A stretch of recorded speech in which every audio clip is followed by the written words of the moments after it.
স্বৈরাচার শেখ হাসিনা পদত্যাগ করে দেশ থেকে পালিয়ে যাবার পর থেকে একের পর এক বিগত সরকারের প্রভাবশালী এমপি মন্ত্রী সাবেক প্রধানমন্ত্রী শেখ হাসিনার উপদেষ্টারা গ্রেফতার হচ্ছেন। প্রভাবশালী মন্ত্রীদের মধ্যে সর্বশেষ গ্রেফতার হয়েছেন ডাক্তার দীপুমণি। গতকাল যখন তাকে আদালতে হাজির করা হয়, সেখানে তিনি হামলার শিকার হয়েছেন। ভিড়ের মধ্য থেকে তাকে কিল ঘুষি মারা হয়েছে। অত্যন্ত অনাকাঙ্ক্ষিত ঘটনা। আমরা কোনোভাবে এই ধরনের ঘটনা সমর্থন করি না। কারা এবং কেন এই ধরনের ঘটনা ঘটার সুযোগ দিচ্ছে সেটা নিয়েও যথেষ্ট সন্দেহ করা যায়। নিশ্চয়ই কোনো একটা ভিডিওতে আমি এই বিষয়ে কথা বলবো। এখন পর্যন্ত যাদেরকে গ্রেফতার করা হয়েছে তারা প্রত্যেকেই রিমান্ডে আছেন। প্রভাবশালীদের মধ্যে সাবেক প্রধানমন্ত্রী শেখ হাসিনার বেসরকারি বিনিয়োগ এবং বাণিজ্য উপদেষ্টা সালমান এফ রহমান, সাবেক আইনমন্ত্রী আনিসুল হক, সাবেক আইসিটি প্রতিমন্ত্রী জুনায়েদ আহমেদ পলক, বিতর্কিত সেনা কর্মকর্তা জিয়াউল আহসান এবং সর্বশেষ ডাক্তার দীপুমণি। প্রত্যেকেই রিমান্ডে আছেন এবং রিমান্ডে তারা চাঞ্চল্যকর তথ্য দিচ্ছেন। তবে প্রত্যেকের দেয়া তথ্যে একটা বিষয় কমন: ক্ষমতায় থাকাকালীন তারা যেসব অপরাধ দুর্নীতি করেছে এর প্রত্যেকটাই হয়েছে সরাসরি সাবেক প্রধানমন্ত্রী শেখ হাসিনার নির্দেশে। বিরোধী মতের উপরে যে দমন পীড়ন, নিপীড়ন, নির্যাতন চালানো হয়েছে, যে দুর্নীতি লুটপাট হয়েছে, এর প্রত্যেকটাই হয়েছে শেখ হাসিনার পরিকল্পনা এবং নির্দেশনা অনুযায়ী। সালমান এফ রহমান, আনিসুল হক, জুনায়েদ আহমেদ পলক কিংবা জিয়াউল আহসানরা রিমান্ডে এখন পর্যন্ত কি চাঞ্চল্যকর তথ্য দিয়েছেন সেই আলোচনায় আসবো। তার আগে আরেকটা বিষয় আমরা একটু দেখে নেই। পিলখানা হত্যাকাণ্ডে নিহত মেজর জেনারেল শাকিল আহমেদের ছেলে একটা সংবাদ সম্মেলনে দাবি করেছেন এই হত্যাকাণ্ডে সরাসরি বাংলাদেশের সাবেক প্রধানমন্ত্রী শেখ হাসিনা জড়িত। তিনি আরও দু একজনের নাম উল্লেখ করেছেন। আমরা একটু শাকিল আহমেদের বক্তব্যটা দেখি। পিলখানা হত্যাকাণ্ডের বিচারের দাবিতে এই সংবাদ সম্মেলনের আয়োজন করা হয়, যেখানে তিনি জানান পিলখানা হত্যাকাণ্ডে শেখ হাসিনা, তাপস ও সেলিম জড়িত। পৃথিবীর ইতিহাসে এমন কোনো ঘটনা ঘটেছে বলে জানা নেই যেখানে রাষ্ট্রের প্রধানমন্ত্রী অর্থাৎ শেখ হাসিনা অন্য একটা বিদেশি রাষ্ট্রের সঙ্গে ষড়যন্ত্র করে রাজধানীতে 57 সেনা অফিসারকে হত্যা করে।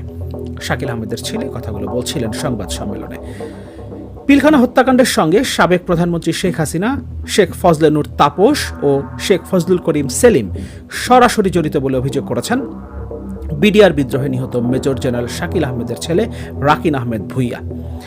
রাকিন আহমেদ বলেন, এক আওয়ামী লীগ নেতা ফোন করে আমাকে বলেছিলেন ওনার নেত্রী অর্থাৎ শেখ হাসিনা আমার বাবা মাকে জবাই দিয়েছেন। যদি বেশি বাড়াবাড়ি করি তাহলে বাবা মার মতো আমাকেও জবাই দিয়ে দেবে। রাকিন আহমেদ বলেন, গত 15 বছরে পিলখানা হত্যাকাণ্ডের বিচারের ট্রায়াল বা তদন্ত আমরা মানি না, কারণ প্রধান যে হত্যাকারী, নির্দেশদাতা, তিনি নিজেই তখন ক্ষমতায় ছিলেন। খুনি কি তার নিজের বিচার করবে? মুখ বন্ধ করে রাখতে হয়েছে। কেমন করে তদন্ত ট্রায়াল প্রভাবিত করলো, ডাল ভাতের কথা বলল, নীরবতায় সব সহ্য করতে হয়েছে। এখন যেহেতু তিনি ক্ষমতায় নেই এবং পদত্যাগ করে তিনি দেশ থেকে পালিয়ে যেতে বাধ্য হয়েছেন, এ কারণে এখন শাকিল আহমেদের ছেলে তার পিতামাতার হত্যার বিচার চায় এবং অন্যান্য যারা শহীদ হয়েছেন পিলখানা হত্যাকাণ্ডে তাদের পরিবারের সদস্যরা বিচার চাইতে এসেছিলেন। এই সংবাদ সম্মেলনে তারা কথা বলেছেন। আমরা একটু কালের কণ্ঠের একটা রিপোর্ট দেখি। সালমান এফ রহমান, জুনায়েদ আহমেদ পলক, জিয়াউল আহসানরা রিমান্ডে কি ধরনের তথ্য দিচ্ছেন। কালের কণ্ঠ বলছে, আসছে ভয়ঙ্কর সব তথ্য।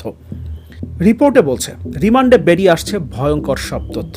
গ্রেফতার হওয়ারা বলছেন, দেশের বড় বড় দুর্নীতির সবকটির সঙ্গেই জড়িত ছিলেন সাবেক প্রধানমন্ত্রীর ঘনিষ্ঠজনরা। বিশেষ করে তার আত্মীয় স্বজনদের কারণে ব্যস্ত সময় পার করতে হতো বিভিন্ন মন্ত্রণালয়ের শীর্ষ কর্তা ব্যক্তিদের।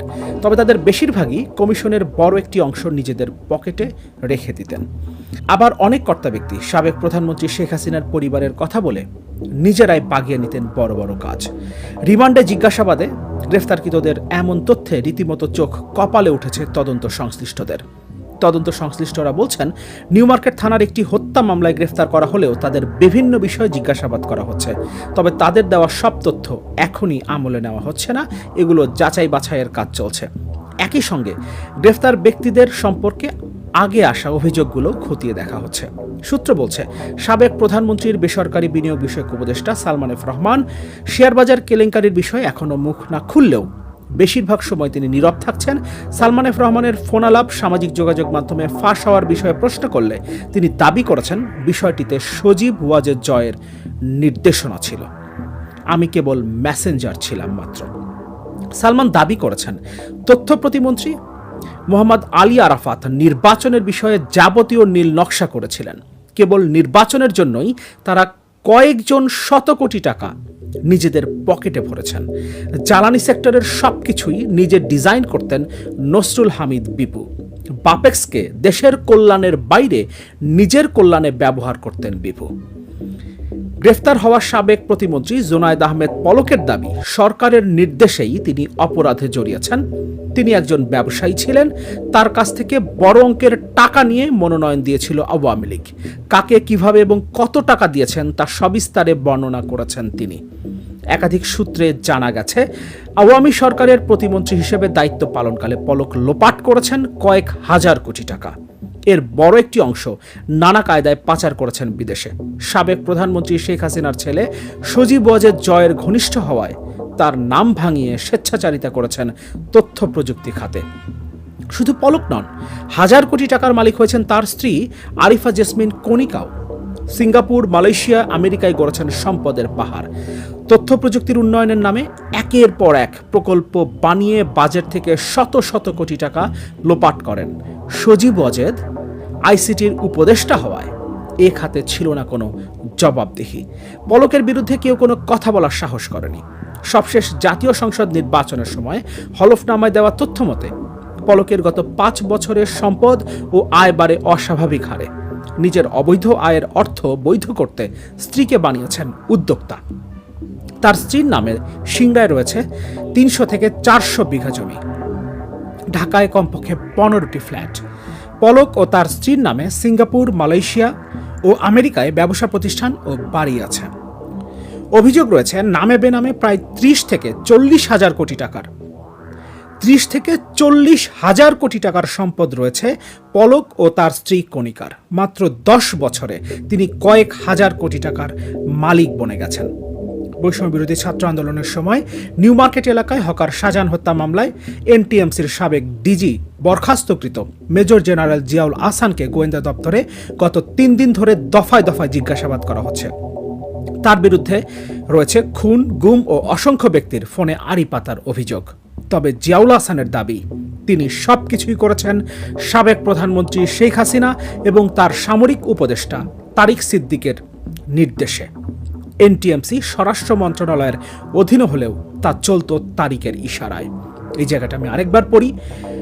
যত খুন, গুম এবং অসংখ্য ব্যক্তির ফোনে আড়ি পাতা হয়েছে, এর অভিযোগ এসেছে জিয়াউল আহসানের বিরুদ্ধে এবং তিনি বলছেন সবকিছুই তিনি করেছেন সাবেক প্রধানমন্ত্রী শেখ হাসিনা এবং তার সামরিক উপদেষ্টা তারিক সিদ্দিকের নির্দেশে। এনটিএমসি স্বরাষ্ট্র মন্ত্রণালয়ের অধীনে হলেও তা চলত তারিকের ইশারায়। তারিক সিদ্দিকী টিউলিপ সিদ্দিকের চাচা। অর্থাৎ সবকিছুই হয়েছে শেখ হাসিনা পরিবারের মধ্যেই। আর এই পরিবারের সাথে ঘনিষ্ঠ সম্পর্ক রেখে এই পরিবারকে সুযোগ সুবিধা দিয়েই জোনায়েদ আহমেদ পলকরা 30 থেকে 40 হাজার কোটি টাকার মালিক হয়েছেন মাত্র 10 বছরে।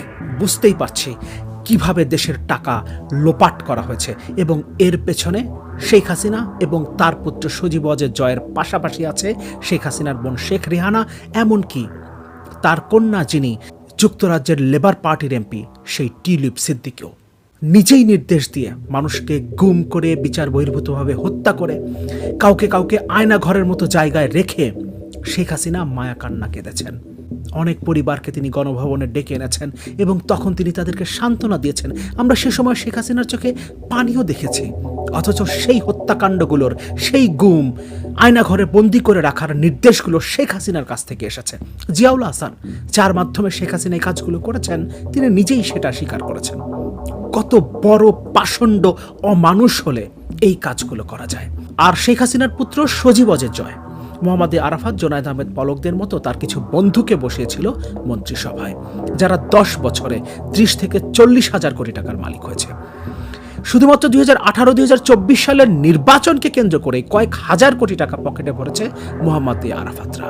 তাহলে আমরা বুঝতেই পারি এদেরকে দিয়ে শেখ হাসিনার পুত্র সজীব ওয়াজেদ জয় কত লক্ষ কোটি টাকার মালিক হয়েছে এবং কত লাখ কোটি টাকা দেশ থেকে বিদেশে পাচার করেছে। ইতোমধ্যে নিশ্চয় আমরা জেনে গেছি, এক রূপপুর পারমাণবিক বিদ্যুৎ কেন্দ্র থেকে শেখ হাসিনা পরিবার $5 বিলিয়ন অর্থাৎ $500 কোটি আত্মসাৎ করেছে।